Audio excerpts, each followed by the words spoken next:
Hola gente, el día de hoy les voy a hablar de un juego que, bueno, igual tiene un grado de significado para mí. Voy a explicar por qué después, pero que también sigue siendo un juego de terror. Seguimos en octubre, mes del terror, eh, y mes del plebiscito, que es más terror todavía, si están en Chile. Y estoy hablando de Alone in the Dark, del primer Alone in the Dark, que, bueno, de acuerdo a Wikipedia, no voy a mentir. ¿Para qué voy a mentir de dónde saco info y de dónde casi todo el mundo saca info?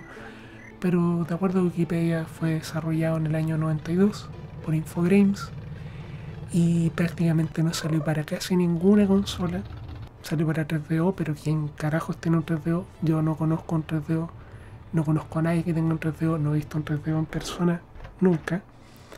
Me encantaría tener uno, pero es otro tema. Y salió en PC. Yo creo que toda la gente que lo jugó en ese entonces en Latinoamérica, la mayoría lo jugaron en PC o en Mac, porque también salió en Mac. Ahora, ¿cuál es la gracia de este juego?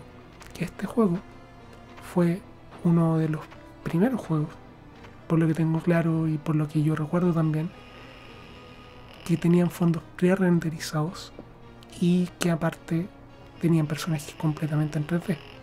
Nótese personajes bien rústicos que básicamente, no sé, eran tan filudos que uno se podía cortar la vista al mirarlos, pero realmente era impresionante en esa fecha, porque era todo un ambiente, era una mansión en la que uno daba vueltas y estaba en 3D y se veía 3D, y uno en ese entonces no sabía que eran fondos pre-renderizados, entonces para uno era todo 3D, qué maravilloso.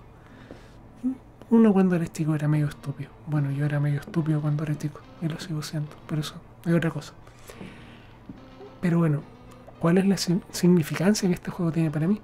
Que es una de las razones por las que yo eventualmente hinché a mis viejos hasta que compraron un PC para la casa. Y ellos juraban que era una herramienta útil para la educación y yo la única cuestión que quería hacer era jugar Alone in the Dark y Descent y Doom. Pero, ve, yo creo que hasta la fecha eventualmente se dieron cuenta que era por los juegos, no por la educación que podía brindar un PC. Pero bueno, como en todas estas, entre comillas, reseñas que tiendo a hacer, voy a hablar de todos los aspectos del juego. Ya hablé un poco de los gráficos, pero voy a seguir por los gráficos, porque es como lo que ya empecé a hablar. Gráficos en 3D, polígonos, se pseudo distinguen personas y actualmente no sé, bueno, al menos la versión de GOG, de Google Games, no se puede subir tanto de resolución. Entonces igual se ve como bastante tosco el juego. Sigue viéndose tosco. Los enemigos son un chiste. O sea, hay unos monstruos chicos que se supone que son unos monstruos pájaros. Y yo hasta la fecha juro que son Cookie Monster enanos. O sea, son una cosa como salía una película de Peter Jackson. Pero igual cumple su cometido, que es básicamente ambientar el juego. Y eso es lo que este juego tiene por todas partes. La ambientación está súper bien hecha, los gráficos acompañan esa ambientación aunque sean toscos. Y bueno, corre decentemente. Me imagino que esto es debido más que nada a la emulación del DOSBox, porque bueno, todos los juegos de Google Games corren con DOSBox, al menos los que yo he descargado que son bien antiguos. Y no corre relativamente tan fluido, lo estoy corriendo en 1080p con filtro 3X, si no me falla la memoria. Y bueno, es jugable, no tiene mayores problemas gráficos, pero sí hay unas partes del juego en el que me hubiera gustado que fuera un poco más definido porque realmente cuesta distinguir algunas cosas. En cierta sección donde hay unas pasarelas grandes que se ven a distancia, para no spoilear mucho, digamos que se ve apenas y es fácil caerse por no ver qué tan derecho va uno caminando por la pasarela. O sea, igual son limitaciones de la época, eso se entiende. Hay que considerar que este juego salió en los años 90 y a principios de los años 90 yo debo decir que para mí lo máximo era jugar Super Nintendo. Estoy haciendo memoria si realmente en ese entonces ya había salido la Super Nintendo, pero a lo que voy es que algo así en esa fecha tenía que haber sido como, bueno, por lo que yo recuerdo cuando lo vi, esto me voló la cabeza, gráficamente hablando. Ahora uno lo ve y lo encuentra tosco, pero en ese entonces era increíble.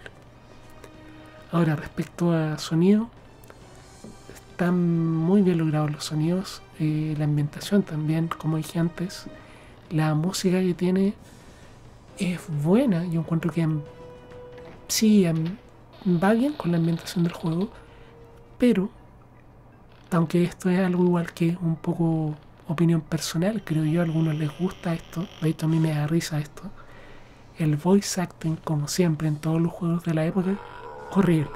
Este es un tema de actuación nivel Tommy Wiseau. O sea, oh no, no mueras. Cero emoción, cero enunciación, es como... Enunciación, ¿existe esa palabra? Bueno, cero intención en lo que están tratando de decir. Es más o menos cuando yo trato de grabar un video y trato de poner algún tipo de emoción en lo que estoy hablando. Es como nivel de actuación menos 15. Pero bueno, ¿cuál es el tema de esto? Que si bien es bien rústico igual, la música es buena, los sonidos cumplen y junto con los gráficos cumple, o sea, generan esa ambientación, generan como un grado de... Bueno, ahora se puede considerar más suspenso, yo no creo que a nadie le dé terror esto a esta altura, pero en la fecha en la que salió, sí me consta que hay gente a la que esto le daba terror. No a mí, pero sí me consta que había gente a la que le daba terror. Nótese, yo crecí viendo cómo le volaban la cabeza y las manos a Morphy en Robocop. Entonces, ese tipo de cosas no, nunca me afectaron, pero hay gente a la que sí. Y en ese entonces realmente había gente a la que le daba miedo esto. Y eso habla un poco de lo bien lograda la ambientación. Que un par de polígonos y una música de sintetizador pueda lograr que a alguien le dé miedo, igual es un logro, creo yo. Pero bueno, hablemos un poco de la trama del juego. O mejor dicho, hablemos muy poco de la trama del juego. ¿Por qué? Porque este juego se auto-spoilea en los primeros 10 segundos. O sea, empieza dando pistas pero gigantescas de qué es lo que pasa. Y uno de los personajes, tenemos dos personajes con los cuales se puede jugar, da la pista más grande de cómo spoilearse todo el juego en los primeros 10 segundos. Que es básicamente tomar un ítem donde se explica qué es lo que está pasando. Igual, hay bastante trama en el juego que explica qué es lo que realmente pasó y todo, pero lo principal se explica en los primeros 10 segundos. A grandes rasgos, no estoy spoileando mucho porque esto es lo que dice el juego antes de empezar el juego cuando uno está eligiendo personaje. Hay un artista que es dueño de una mansión, se llama Jeremy Hartwood. No te estoy leyendo esto porque no me acuerdo el nombre ni de broma, que comete suicidio. Y supuestamente en esa mansión hay una fuerza maligna que provoca que toda la gente que vivió ahí se hayan suicidado, hayan muerto, etcétera, etcétera, etcétera. Y ya no lo está investigando la policía, se lo olvidó a la gente, a nadie le importa. Pero bueno, el tema es que hay dos personajes. Tenemos por un lado a la sobrina de Jeremy, que se llama Emily, que quiere saber qué es lo que pasa qué es lo que pasó con su tío. Porque sabe que hay un lugar donde está la explicación, donde está la nota que dejó su tío. Por otra parte tenemos a Edward, que le voy a decir Ed porque es más corto, y Ed Carnby, nunca entendí cómo se pronunciaba eso. Es un investigador prácticamente, que después va a ser protagonista de todas las demás entregas de Alone in the Dark, por lo que recuerdo, que básicamente va a buscar un piano. Un vendedor de antigüedades le pidió que fuera a buscar un piano. O sea, imagínense lo que es ir a buscar un piano por encargo y se pillan con las fuerzas del mal. Es como una trama muy estúpida, pero funciona. Ahora, cabe destacar que independiente de cualquiera de los dos personajes que uno ocupe, Edward o Emily, el juego es idéntico. Ellos tienen algunas diferencias, pero eso lo voy a explicar más bien en el gameplay, al que voy a pasar al tiro, pero cabe destacar, la trama de este juego, la historia de este juego, es bien interesante. Lo malo es que no trabajaron esa trama. Hay un montón de libros donde se puede leer qué es todo lo que pasa, lo que ocurrió en esa casa, lo que pasaba antes, lo que le pasó a toda la gente que vivía ahí, como todo el misticismo detrás de todo esto. Y tiene harto que ver con leyendas tipo Lovecraft. De hecho, en los créditos del juego le dan las gracias a Lovecraft. Y se nota como en la ambientación, se nota. Entonces la historia es como bien rica en detalles, hay bastante mitología detrás de ella, pero siento que no está bien aprovechada. Siento que podrían haber jugado un poco más con la trama en sí misma de qué pasó con Jeremy, con cómo lo descubren los personajes. Ahora, pasando al gameplay. Como dije antes, uno puede elegir dos personajes, Ed o Emily. Cualquiera de los dos se maneja muy similar. Y digo muy similar y no igual, porque me pasó algo extraño, que puede ser que me haya pasado solamente a mí.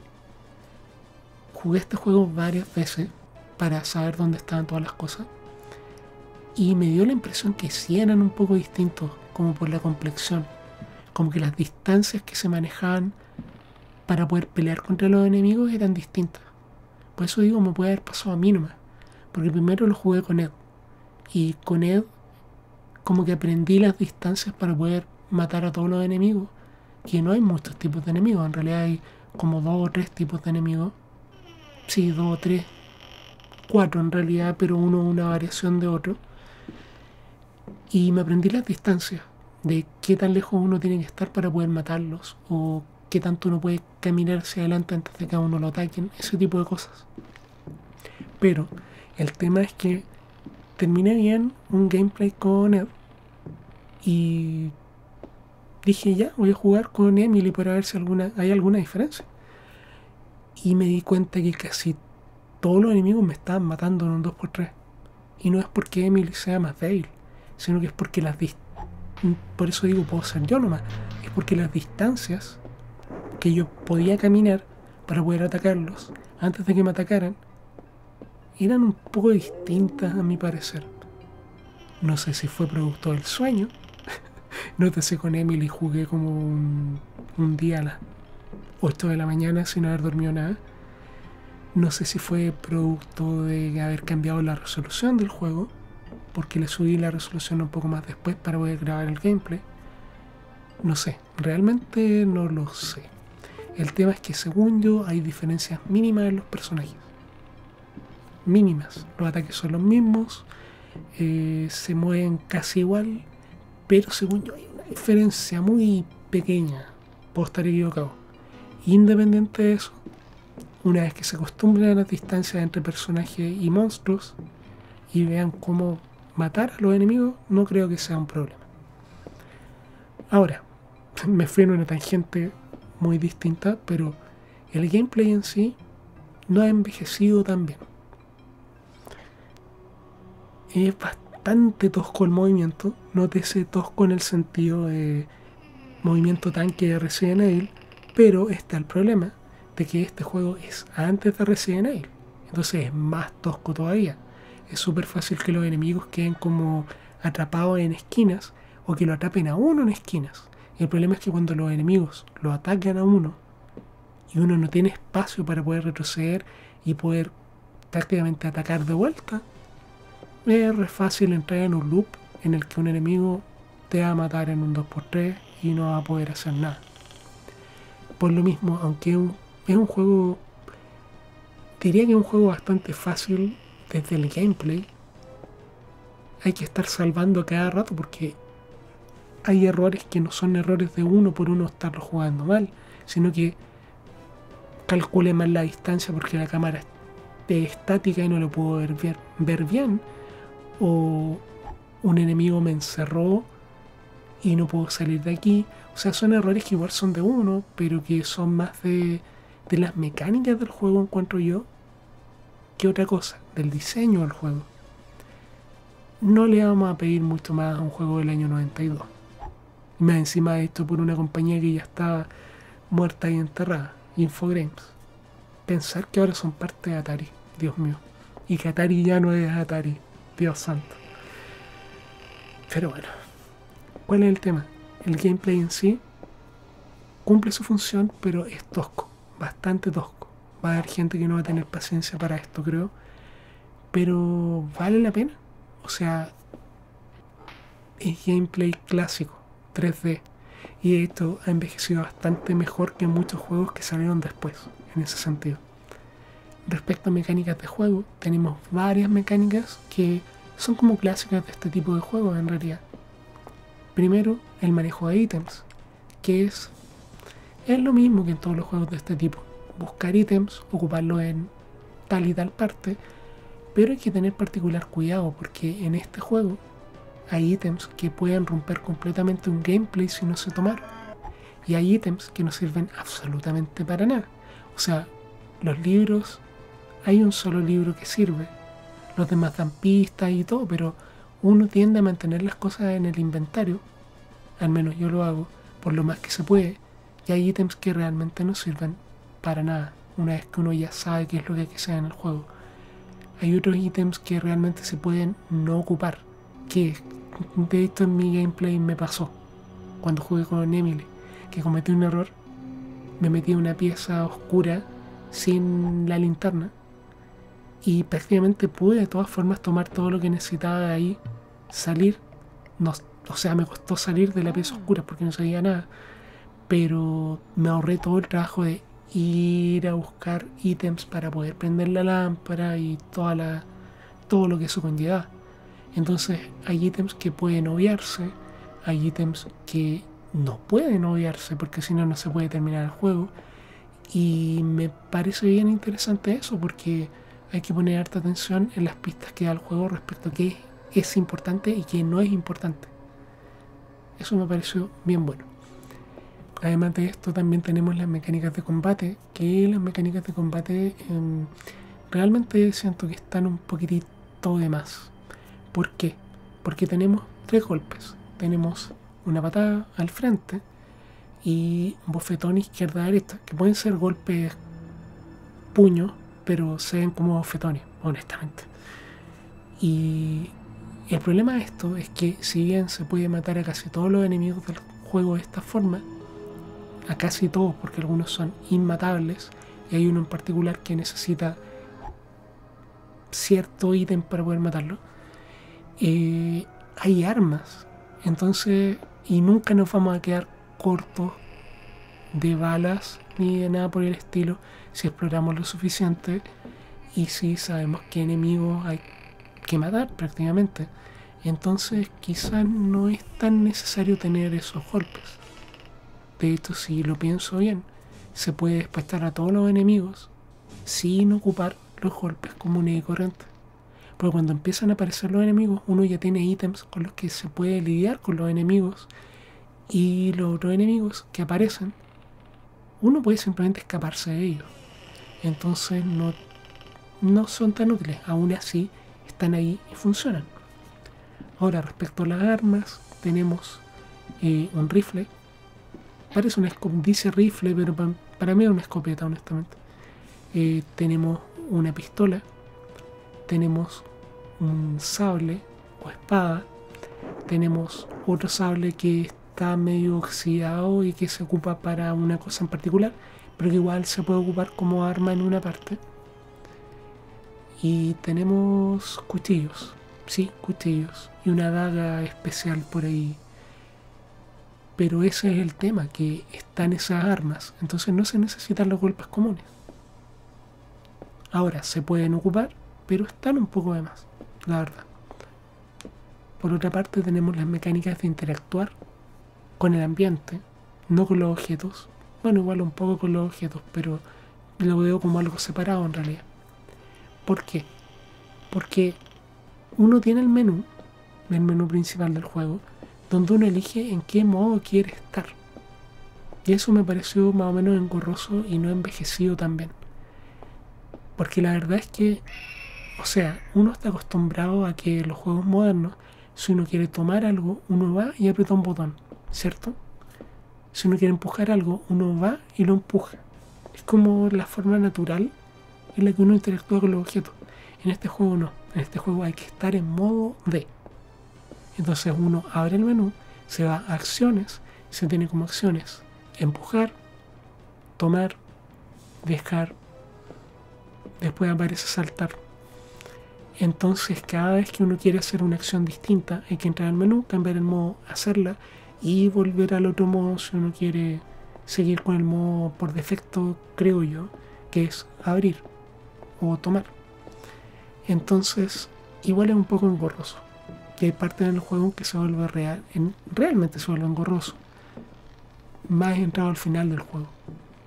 Se vuelve bien engorroso. Entonces el gameplay no ha envejecido tan bien. Ahora, son cosas a las que me acostumbré completamente después de jugar. Entonces toma un poco de acostumbramiento, pero no arruinan el juego. Y terminando con la jugabilidad, el juego es bastante... toma bastante tiempo manejarlo, pero realmente es corto, es bastante corto. Descubrir todas las cosas y que interactúa con qué puede tomar bastantes horas, creo yo, si no se ocupa alguna guía o algo por el estilo. Pero terminarlo sabiendo qué es lo que hay que hacer toma como entre 40 minutos y una hora, y yo creo que más tirado 40 minutos si no se cometen errores o si el juego no lo hace cometer errores a uno, que pasa bastante. Entonces tanta jugabilidad no tiene, pero es adictivo.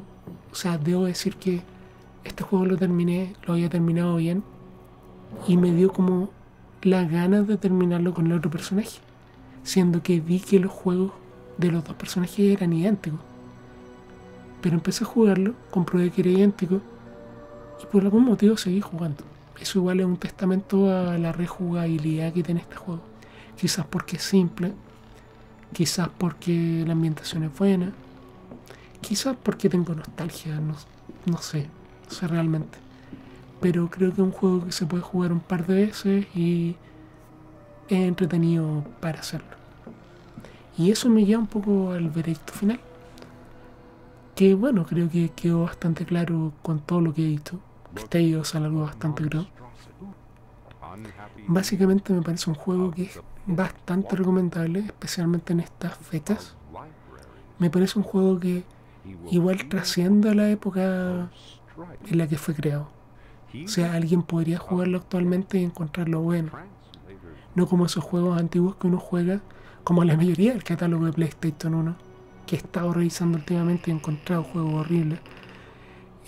Pero este juego en particular uno lo puede jugar y es disfrutable, es agradable. Se maneja lo suficientemente bien para parecer un juego bien hecho, moderno y un clásico. Entonces, en ese sentido, lo recomiendo para toda la gente a la que le gustan este tipo de juegos, aunque sea para que lo jueguen y vean como, oh, qué mal juego, pero por lo menos lo intentaron. Aunque creo que las únicas personas a las que no se lo recomendaría, que no les va a gustar, es a la gente que básicamente no le gusta este tipo de juegos, que no les gustan los juegos tipo Resident Evil clásico. No me refiero a Resident Evil Call of Duty como fue por varios años, sino que Resident Evil clásico. Survival Horror, no Resident Evil FPS.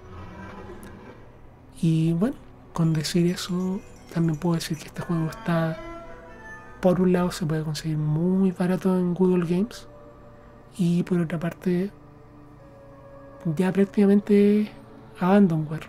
O sea, nadie les va a decir nada si lo descargan y lo juegan, porque es tan viejo el juego que ya es abandonware. De hecho, el bajarlo de GOG ya es como por comodidad, más que por otra cosa. Hacer una aclaración antes de empezar con los spoilers. Los siguientes juegos en la serie, el 2 y el 3, al menos el 2, no tiene nada de terror por lo que pude ver.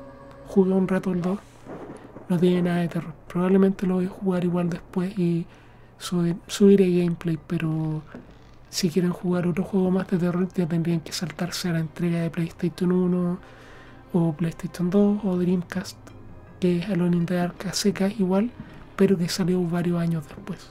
Eso ya es terror de nuevo. ¿Cómo es ese juego? No tengo idea, también lo voy a tener que jugar en algún momento. Y aparte de ese Alone in the Dark, tienen el otro Alone in the Dark que salió mucho después para consolas Xbox 360, PlayStation 3, que honestamente yo no lo encontré muy bueno en su fecha, en su época. Recuerdo haberlo jugado, pero quizás, no sé, quizás fue mi percepción en ese entonces nada más, pero lo encontré bastante mediocre. En algún momento también lo voy a estar jugando. La verdad me está dando por jugar juegos que nunca jugué en su fecha, entonces por ende los voy a revisar todos. Ahora, si los voy a terminar y los voy a subir a YouTube, no tengo idea. Porque por lo general tiendo mucho a jugar 1 o 2 horas de un juego. Y si me aburren, ahí quedan. Esa es como la historia de mi vida. Y bueno, sin más que decir de este juego, recomendándolo y diciendo que es bastante bueno, me paso a los spoilers. Así que los que no quieran escuchar esto, que estén muy bien. Y será hasta una próxima. Bueno, respecto a los spoilers, voy a ser bastante sincero. Cuando yo jugué este juego en mi gameplay, me dio como la misma la historia. Tengo que ser bien sincero. Me dio como la misma la historia porque recordaba un poco la historia y tenía claro qué es lo que pasaba en este juego. Entonces no leí los libros, no leí los pergaminos, no leí nada de eso. Pero gracias a Wikipedia y gracias a lo poco que sí leí, a lo poco que sí pude entender del juego, les puedo contar. Bueno, resulta que prácticamente el personaje Jeremy, el que falleció en la mansión, algo levantó, una fuerza del mal levantó con algo que hizo. No me quedó bien claro qué fue lo que hizo realmente, pero levantó fuerzas del mal que prácticamente surgían de rituales oscuros que estaban hechos para, y esto es súper estúpido, pero estaban hechos para darle más dinero a un pirata ocultista que se llama Ezequiel Prext. Eso lo estoy leyendo, honestamente. El tema es que este pirata falleció, pero o sea, lo mataron en la guerra civil, pero por los ritos que ocurrieron, el espíritu sobrevivió y quedó puesto en un árbol en las cavernas debajo de la mansión. Debido a esto, Jeremy iba prácticamente a ser ocupado como anfitrión para este pirata. Lo iban a ocupar para poner el alma del pirata en su cuerpo. Entonces por eso él se suicidó, ¿no? Entonces, por eso, si uno fallece en este juego, que se ve todas las veces que uno muere, a uno lo arrastran y lo colocan como en una partecita, nótese partecita, el léxico súper bueno, lo colocan como en una tumba pequeñita que está enfrente del árbol para llevar a cabo el ritual. Y eso es lo que andan buscando todos los zombies y monstruos que están en ese lugar. El tema es que, bueno, por un lado, tanto con Emily como con Ed, que son los personajes, se tiene que prácticamente matar al... Qué triste esto, matar al árbol donde está el espíritu de este pirata para poder después escapar de la mansión. Y es una historia que, como dije antes, tiene harta mística, pero la historia es súper simple. O sea, es como murió este tipo, pirata ocultista quiere el cuerpo de este tipo, eh, y sobrina e investigador van, buscan la mansión, eliminan el árbol con el espíritu del tipo, descubren lo que pasó realmente y se van. Este es súper simple, entonces no hay tanto que realmente spoilear. Lo que sí hay que spoilear, al final, no, en realidad hay dos cosas que spoilear. Primero, lo que hay que spoilear, y aludí a esto antes, que este es un juego bien maldito, en el sentido que, Dios santo, y me pasó esto, en el sentido que hay un ítem que uno puede pasarlo por alto, pero de una forma muy estúpida, porque hay un corredor largo, que probablemente lo vieron en el gameplay, porque esta cosa, al final, esto va a durar más que el gameplay, va a ser como gameplay con comentarios. Pero bueno, son cosas. Hay un corredor donde uno tira una flecha para eliminar a un indio y uno tiene que tapar una pintura. En el medio de ese corredor hay una puerta que da a la biblioteca y en la biblioteca hay que obtener un talismán. También hay otra forma de llegar a la biblioteca, que es activando algo en el primer cuarto en el que uno entra y se abre una puerta chiquitita y uno puede entrar por ahí. Pero no tiene mucho sentido considerando que la idea, para mí al menos, de jugar este juego era como explorar todo. Entonces por eso no ocupé esa trampa, y aparte que creo que si uno hace eso, falla en agarrar el arco y hay que volver de todas formas. Entonces no tiene mucho sentido. Pero aquí voy. Es súper fácil pasar por el lado de esa puerta y no verla. Y en esa biblioteca está el talismán que se tiene que ocupar para poder matar al jefe final. O sea, si hay otra forma de matar al jefe final sin el talismán, no tengo idea. De hecho, no lo busqué, no averigüé. Pero tengo entendido que no hay otra forma, que hay que ocupar el talismán. Entonces, si uno llega a donde el jefe final, después de pasado todo el juego, sin el talismán, hay que empezar casi todo, ¿no? O retroceder completamente. Pero no tengo claro si se puede volver de donde está el árbol con el pirata a la habitación anterior. Entonces, de todas formas, si uno comete el error del talismán, es mejor empezar de nuevo, sinceramente. Pero ese es un spoiler. Necesitan el maldito talismán. Y el otro spoiler es que, bueno, al final queman al pirata, se escapa de la mansión, que se empieza a derribar. Lo chistoso es que se derriba por un rato, pero después deja de derribarse. No tiene mucho sentido.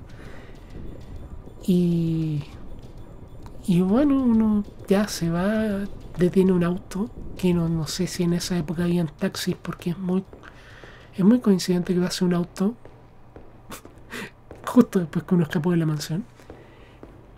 Y uno se sube y el chofer está mirando adelante y se da vuelta y es un monstruo y se ríe con una risa que honestamente da risa. a mí me dio mucha risa y el auto se va. Y es como... No sé en qué onda al final, no sé en qué estaban pensando. Quisieron a lo mejor darle un poco de terror al juego o qué irá a pasar después. Pero a mí me dio risa, sinceramente. A lo mejor a alguien en esa época le sorprendió o algo del estilo, pero a mí me pareció más como final de House of the Dead que un juego de terror. Pero bueno, con esos spoilers muy mulas, porque realmente no pesqué tanto la historia. Para que obviamente, dicho eso, se da por finalizado esto. ¿Y por qué lo digo se da por finalizado esto? Porque me doy cuenta que estaba hablando 36 minutos de un juego que probablemente toma 40 minutos terminar. Dicho eso, esto lo voy a subir con el gameplay de Emily, porque es como, entre comillas, una reseña. Pero sí voy a subir el gameplay completo. Y probablemente voy a subir otro gameplay aparte de Ed, en el que voy a intentar, de cierta forma, conversar a medida que voy por el juego y explicando un poco qué hay que hacer en qué parte. Un poco como una guía, pero más informal, como un live stream, pero no realmente live stream. Considerando que con suerte tengo 2 suscriptores y uno creo que es falso, no tiene sentido hacer un live stream a esta altura. Pero bueno, eso en caso de que quieran escuchar cómo manejar este juego, que hacen en este juego, eventualmente voy a subir eso. Y se nos está acabando octubre, así que ya voy a ver qué otro juego de terror se podrá jugar. Espero poder jugar algo de PlayStation 2 porque en PlayStation 2 hay muchos juegos de terror. Pero tengo que construir un upscaler para poder hacer eso, que también va a estar en mi canal como tutorial en algún momento de esta semana, creo yo. Pero bueno, sin más que decir y dándole las gracias a las personas que hayan escuchado esto, que estén muy bien y será hasta una próxima. Adiós.